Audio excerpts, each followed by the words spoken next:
Hello बच्चों, आज हम करने वाले हैं दर्पण से संबंधित कुछ इंपॉर्टेंट क्वेश्चन और उनके न्यूमेरिकल।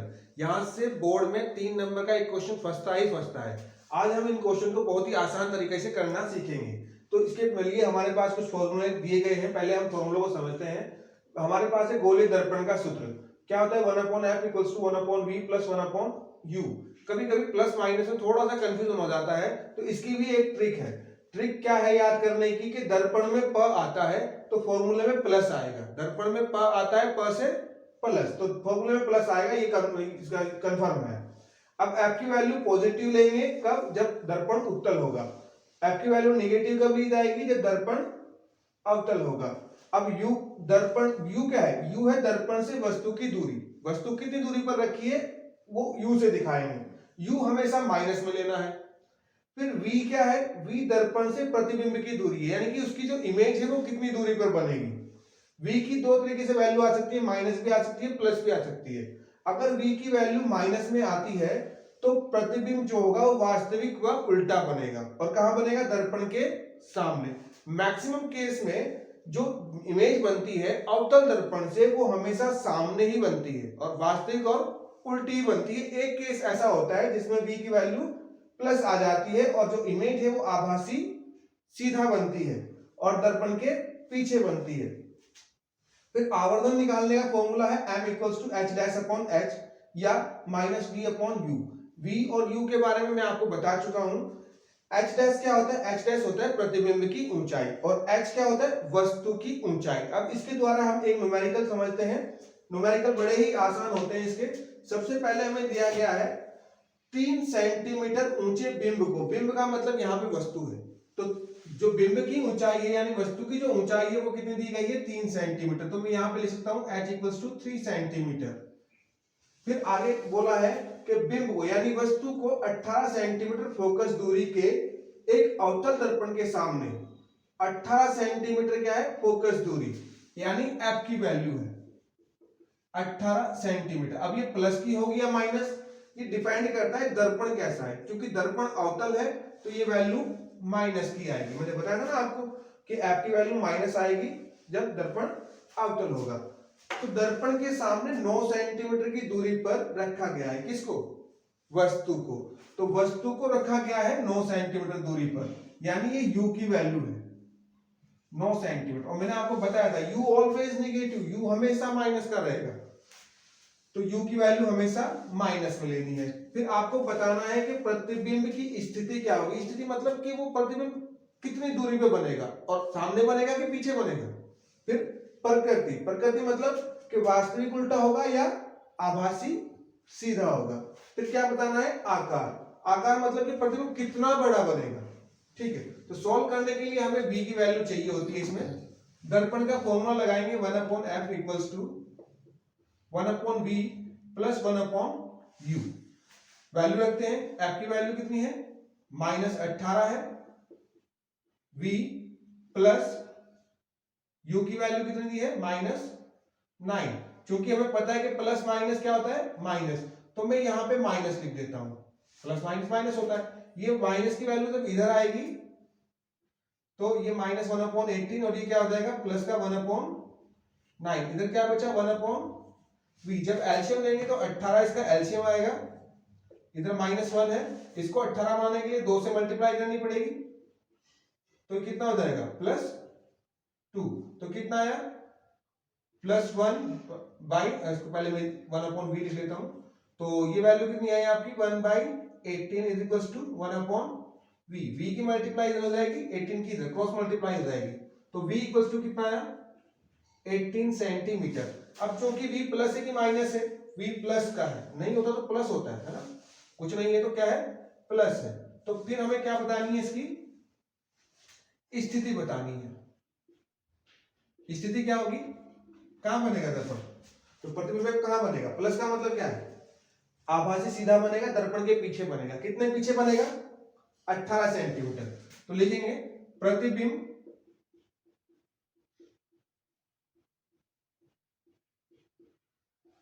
दर्पण के पीछे, दर्पण के पीछे 18 सेंटीमीटर की दूरी पर बनेगा, कि दूरी पर बनेगा। कैसा बनेगा, मतलब प्रकृति बाद में, दूरी पर बनेगा। फिर पूछ रहा है कि प्रकृति कैसी होगी। प्रकृति मतलब सीधा आभासी होगा या वास्तविक उल्टा। क्योंकि v की वैल्यू प्लस में है, v की वैल्यू प्लस में, तो आभासी तथा सीधा बनेगा, आभासी तथा सीधा। उसके बाद बताना है आकार ज्ञात करना है। आकार ज्ञात करने के लिए हमें आवर्धन का फॉर्मूला चाहिए और सिर्फ इतने फॉर्मूले का इस्तेमाल करेंगे, यानी h dash upon h is equals to minus v upon u। h dash निकालना है, h की वैल्यू दे रखी है, कितनी है 3 है, माइनस v की वैल्यू कितनी आई है 18, और u की वैल्यू कितनी है माइनस 9। माइनस से माइनस कैंसिल, 9 टू 18, 9 दूनी 18 हो जाएगा, 3 भाग में तो गुणा में जाएगा, 3 दूनी 6 हो जाएगा। अब प्रतिबिंब की ऊंचाई, वस्तु की ऊंचाई कितनी थी 3 सेंटीमीटर, प्रतिबिंब की ऊंचाई कितनी है 6 सेंटीमीटर, यानी कि प्रतिबिंब वस्तु से दुगना बनेगा। नोट कीजिए। हमारा नेक्स्ट न्यूमेरिकल है, दिया है 3 सेंटीमीटर ऊंचे बिंब, बिंब यानी वस्तु कितनी ऊंची है 3 सेंटीमीटर, यानी आपको ये h दिया गया है, कितना है 3 सेंटीमीटर। आगे बोला है बिंब को 20 सेंटीमीटर फोकस दूरी, 20 सेंटीमीटर फोकस दूरी की दी है, तो f की वैल्यू 20 सेंटीमीटर। अब प्लस होगा या माइनस, ये डिपेंड करता है कि दर्पण कैसा है, उत्तल या अवतल। आगे बढ़ते हैं, दर्पण है अवतल दर्पण, तो अवतल दर्पण के लिए माइनस आ जाएगा। अवतल दर्पण के सामने 20 सेंटीमीटर की दूरी पर रखा गया है, वस्तु को कितनी दूरी पर रखा गया है 20 सेंटीमीटर, यानी वस्तु की दूरी क्या होती है u 10 सेंटीमीटर, सॉरी 10 सेंटीमीटर, और u की वैल्यू हमेशा माइनस में लेनी है, तो माइनस आ जाएगा। फिर प्रकृति बताने के लिए v की वैल्यू चाहिए होती है, तो v की वैल्यू हमको फाइंड करनी पड़ेगी। फॉर्मूला लगाएंगे हम गोलीय दर्पण का, 1/f equals to 1/v plus 1/u। अब f की वैल्यू कितनी है 1/-20, v की वैल्यू हमें फाइंड करनी है, निकालनी है, 1/u की वैल्यू कितनी है -10, तो -1/20 इज इक्वल टू 1/v, और प्लस माइनस माइनस होता है, तो ये माइनस का 1/10 इधर लाएंगे तो क्या हो जाएगा, ये प्लस का 1/10 हो जाएगा, is equal to 1/v।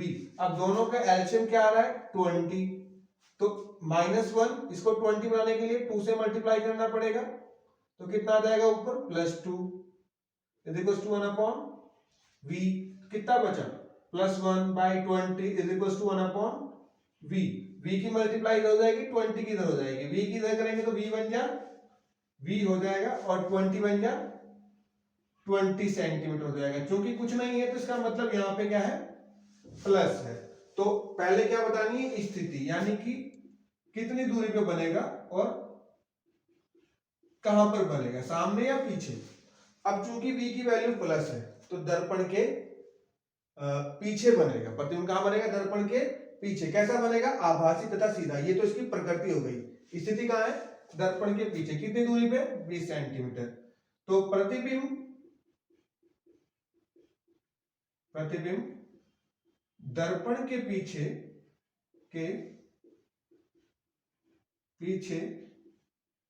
20 centimetre की दूरी पर बनेगा, कि दूरी पर बनेगा।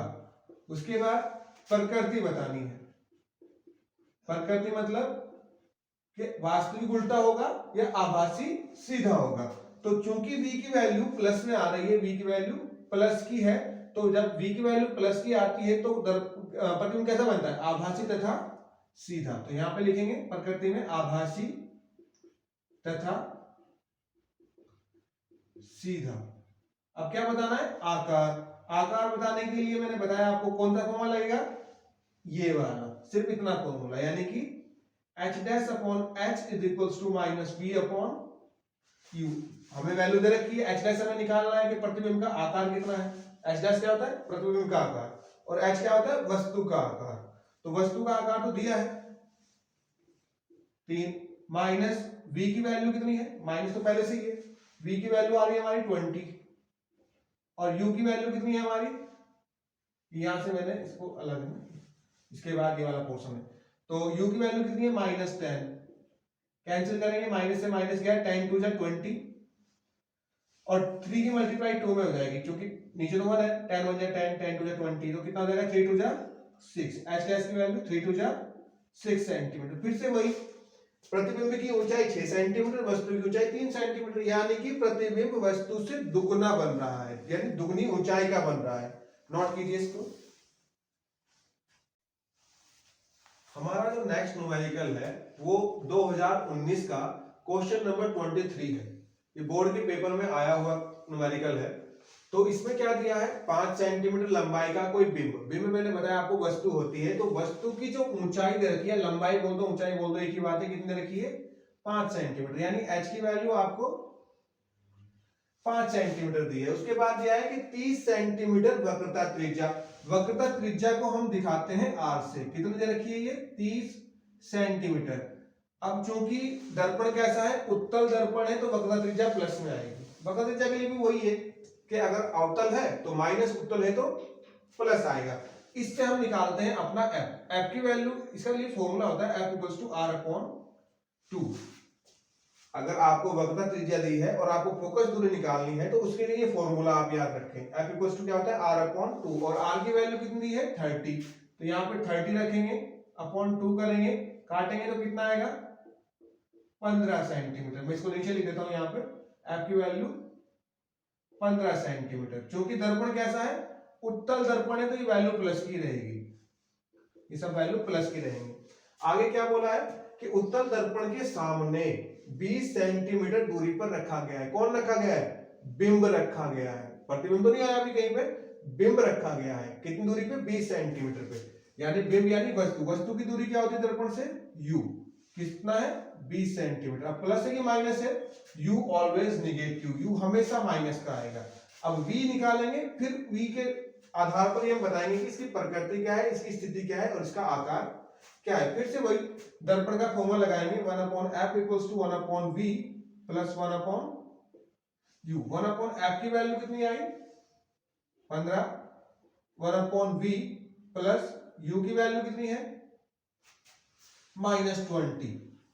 तो आगे सॉल्व करेंगे, 1/15 is equals to 1/v plus -20 हो जाएगा। आगे करते हैं इसको, ये जो वैल्यू है ये इधर लानी पड़ेगी, सॉरी, तो माइनस की जो वैल्यू है ये इधर लाएंगे तो क्या हो जाएगा 1/15 माइनस इधर आके प्लस का 1/20 हो जाएगा, 1/v हो जाएगा। फिर एलसीएम दोनों का क्या है, दोनों के टेबल में क्या आता है 60 आएगा, 20 दिया 60 और 15 चौका 60, तो 60 इसका एलसीएम लेंगे, इसको 60 बनाने के लिए किससे मल्टीप्लाई करना पड़ेगा 4 से, 15 चौका 60 होता है ना, तो 4 से ऊपर मल्टीप्लाई, इसको 60 बनाने के लिए 3 से मल्टीप्लाई करना पड़ेगा, तो 3 से ऊपर मल्टीप्लाई, 1/v कितना हो गया ये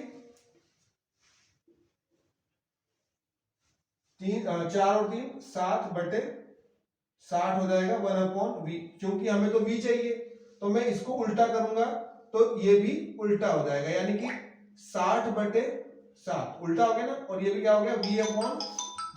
अब 1 को क्या करना है, 1 को हम नीचे लिखते नहीं है, तो v की वैल्यू कितनी है हमारी 60/7, इतना भी छोड़ सकते हैं और हो सकता है तो डिवाइड भी कर दो, v 60 को डिवाइड करेंगे 7 से तो 7 8 56 होता है, कितना बचा 4, पॉइंट लगाएंगे, 0 बढ़ाएंगे, 7 पंजे 35 हो जाएगा, फिर 5 बचा, फिर पॉइंट लगाएंगे, 0 बढ़ाएंगे, 7 7 49, कितना ही चला जाओ लेकिन इतना बहुत है 8.57 सेंटीमीटर, यानी कि जो प्रतिबिंब बन रहा है वो इतनी दूरी पर बनेगा। ठीक, अब इसकी स्थिति प्रकृति और आकार के बारे में बात करते हैं। स्थिति क्या है, स्थिति मतलब कितनी दूरी पे बनेगा, सामने बनेगा कि पीछे बनेगा। अब v की वैल्यू प्लस में है, v की वैल्यू प्लस में है तो प्रतिबिंब आभासी सीधा बनेगा, आभासी, सॉरी स्थिति बतानी है, तो v की वैल्यू प्लस में है तो दर्पण के पीछे बनेगा, प्रतिबिंब दर्पण के पीछे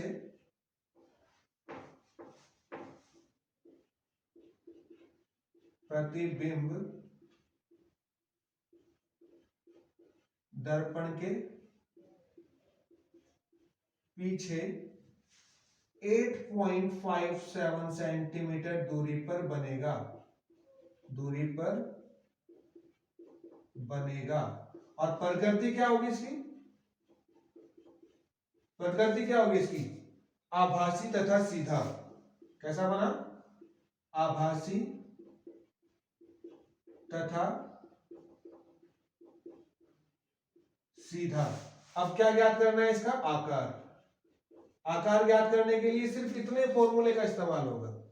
h dash upon h is equals to minus v upon u। अब h डैश की वैल्यू तो निकालनी है, इसको कहां करें? इधर साइड में कर देते हैं, इसको मैं इधर से रब कर देता हूं, आपने नोट कर लिया होगा ये।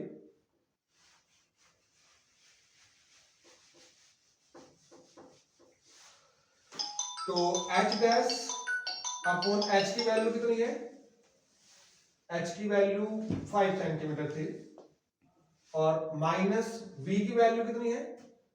v की वैल्यू आई हमारी, अच्छा माइनस v अपॉन u है ना, तो v की वैल्यू 8.57, और u की वैल्यू कितनी थी? u की वैल्यू हमारी आई थी 15 सेंटीमीटर, सॉरी 20 सेंटीमीटर हमने यहाँ पे लिखा था, 20 सेंटीमीटर। अब चूंकि h डैश इज इक्वल्स, अच्छा u की वैल्यू तो माइनस में होती है ना, तो माइनस से माइनस कैंसिल हो जाएगा। 5 की मल्टीप्लाई, क्योंकि डिवाइड में तो मल्टीप्लाई में जाएगा, 8.57 अपॉन 20, और ये 5 कहां गया? मल्टीप्लाई में, तो 5 चौका 20 हो जाएगा। h डैश की value 8.57 by 4। h dash is equals to, इसको डिवाइड करेंगे हम 4 से, इधर डिवाइड कर देते हैं, 8.57 को डिवाइड किया 4 से, तो 4 दूनी 8 हो गया। अब पॉइंट है तो पॉइंट लगाएंगे, और क्या उतारेंगे? 5, तो 4 एकम 4 हो जाएगा, एक बचा, फिर कितना उतारा? 7, 4 चौक 16, चलाते जाओ आगे, चलता जाएगा, इतना बहुत है। 2.14 सेंटीमीटर, यानी प्रतिबिंब जो बनेगा वो 2.14 सेंटीमीटर ऊंचा बनेगा, और वस्तु का आकार कितना था? 5 सेंटीमीटर। इसका मतलब ये हुआ कि जो प्रतिबिंब है वो वस्तु से छोटा बनेगा। नोट कीजिए।